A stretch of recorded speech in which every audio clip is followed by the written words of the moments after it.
Hello बंधुসকল আজি লৈ আহিছো ট্ৰেড লাইসেন্স কেনেকৈ বনাব লাগে সেই বিষয়ে আলোচনা কৰিম। তো প্ৰথমত যাব লাগিব ক্ৰোম বজাৰত যাই কিনে টাইপ কৰিব লাগিব সেৱা সেতু। ওপৰত এনেকুৱা লিংক আহিব, লিংকত ক্লিক কৰিব লাগিব।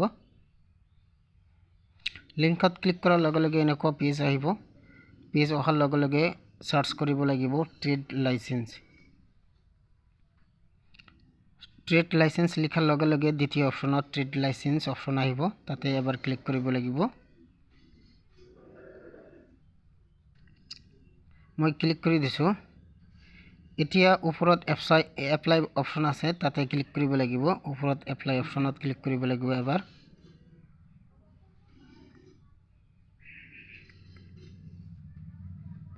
তাৰ পিছত এনেকুৱা পেজ আহিব। ইয়াত আইডি পাসওয়াৰ্ড বনোৱা থকা সকলে ডাইৰেক্ট ক্লিক কৰিলেই আইডি পাসওয়াৰ্ড অটোমেটিক্যালি লৈ ল'ব। তাৰ পিছত সাইন আপ কৰিব লাগিব, সাইন ইন কৰিব লাগিব। আৰু যিসকলৰ নাই তলত নিউ ইউজাৰত যাই কিনে আইডি পাসওয়াৰ্ড বনাব লাগিব। এটা পেজ আহিব, পেজটো ফিল আপ কৰিব লাগিব। তো এতিয়া মই সাইন ইন কৰি দিম।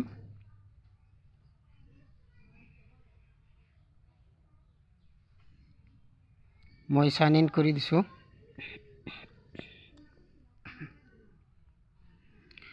সাইন ইন কৰাৰ লগে লগে এনেকুৱা পেজ আহিব। এই পেজটো ফিল আপ কৰিব লাগিব। চাৰিটা ক্যাটাগৰি হয়, মানে চাৰিটা অপশন আছে। প্ৰথমটো ট্ৰেড লাইসেন্স ওনাৰ ডিটেইলস দিব লাগিব। তো এপ্লিকেশন ৰেফাৰেন্স নাম্বাৰ দিব লাগিব। কমন এপ্লিকেশন ফৰ্মখন ফিল আপ কৰিব লাগিব ট্ৰেড লাইসেন্স বনোৱাৰ আগতে। মই যেনেকুৱা ধৰণে বহাই আছো এনেকুৱা নম্বৰ পাব। কমন এপ্লিকেশন ফৰ্মখন ফিল আপ কৰিব লাগিব ট্ৰেড লাইসেন্স কৰাৰ আগতে।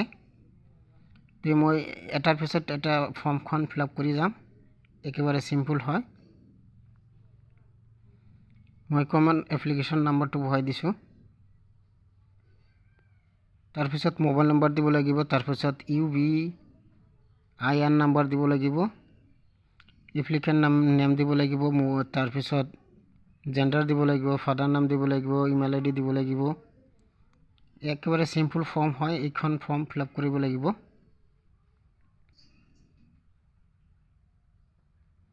মই একেবাৰে শৰ্টকাট কৈ দিম।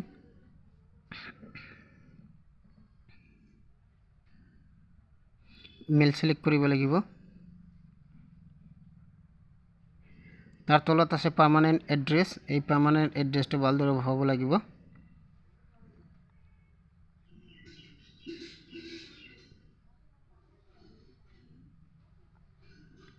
ফাদাৰ নাম বহাই দিছো। এতিয়া বৰপেটা MB দিব লাগিব। ULV সিলেকশন কৰিছো, বৰপেটা MB দিছো। তাৰ পিছত পৰিয়ালত কিমানজন সদস্য আছে সেইটো দিব লাগিব।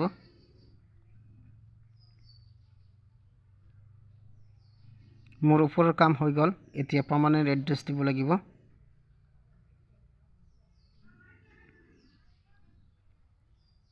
ভিলেজ দিছো, মৌজা দিছো, পোস্ট অফিস দিব লাগিব। কাউন্ট্রিটো অটোমেটিক লৈ লৈছে, স্টেটটো অটোমেটিক্যালি লৈ লৈছে, পুলিশ স্টেশন লৈ লৈছে অটোমেটিক্যালি।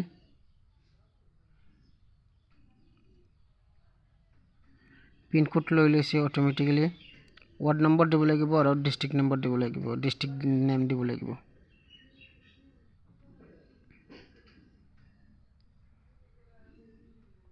এতিয়া আদাৰ্স ফৰ্ম এইখন ফিল আপ কৰিব লাগিব। দ্বিতীয় ক্যাটাগৰি হেতু হৈ গ'ল, পাৰ্মানেন্ট এড্ৰেসটো হৈ গৈছে। এতিয়া আদাৰ্স এই ফৰ্মখন ফিল আপ কৰিব লাগিব। এতিয়া এজ অফ এপ্লিকেন্ট, এজ দিব লাগিব, কিমান বয়স হৈছে সেইটো দিব লাগিব। নেম অফ বিজনেস এস্টাব্লিশমেন্ট, যিজনে বিজনেস এস্টাব্লিশ কৰিব সেইজনৰ নাম দিব লাগিব। তাৰ পিছত নেম অফ বিজনেস, কোনটো বিজনেস হয় সেইটো দিব লাগিব। তাৰ পিছত তলত টিক মাৰ্ক কৰিব লাগিব। এই য'ত বিজনেস কৰিব সেইটো আপোনাৰ নিজা হয়নে ভাড়া হয় সেইটো দিব লাগিব। টাইপ অফ বিজনেস দিব লাগিব। মই রিটেল দি দিছো, রিটেলার।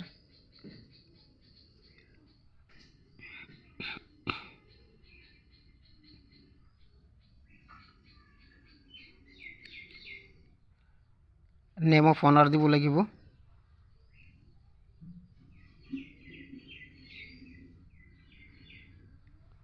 নেম অফ অনাৰ দিব লাগিব, ফাদাৰ নেম দিব লাগিব, তাৰপিছত কোনটো চনত ষ্টাৰ্ট কৰিছিল বা কৰিব সেইটো দিব লাগিব।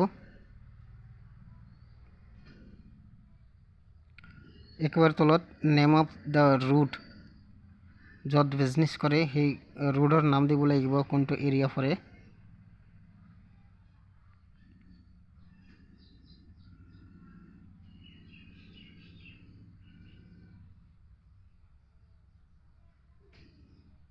মই দি আছোঁ মোৰ ৰোডটো।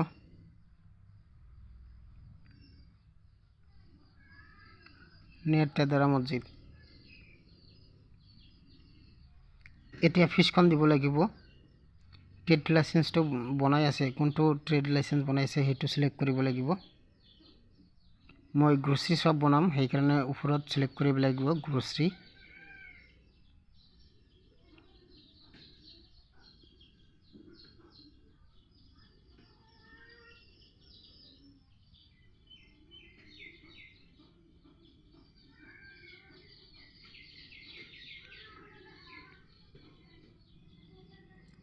বহুতকেইটা ইয়াত অপশ্যন আছে, যোনে যেটো বনাব সেইমতে আপোনাৰ ফিজ কাটিব।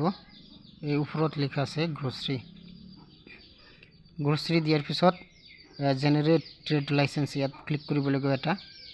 তো মই গ্ৰচাৰী শ্বপৰ কাৰণে 500 লাগিব ট্ৰেড লাইচেন্সৰ বাবে।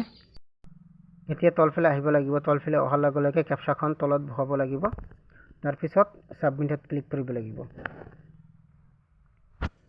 ছাবমিটত ক্লিক কৰাৰ লগে লগে এনেকুৱা পেজ পাব, প্ৰুফ অফ অনাৰশ্বিপ। দোকানৰ যিটো খাজনা ৰচিদ থাকে মাটিৰ, সেইটো আপলোড কৰিব লাগিব। তাৰপিছত proof of identification, voter card বা আধাৰ কাৰ্ড আপলোড কৰিব লাগিব চিলেক্ট কৰি। তাৰপিছত ইউবিএন চাৰ্টিফিকেট নাম্বাৰ যিটো পাইছে পেজ, সেই ইউবিএন চাৰ্টিফিকেটখন আপলোড কৰিব লাগিব। তাৰপিছত এতিয়া মেক পে'মেণ্ট কৰিব লাগিব। এই পে'মেণ্টখন কৰাৰ লগে লগে আপোনাৰ ট্ৰেড লাইচেন্সখন পাই যাব, PDF আকাৰে পাই যাব, ডাউনলোড কৰি ল'ব।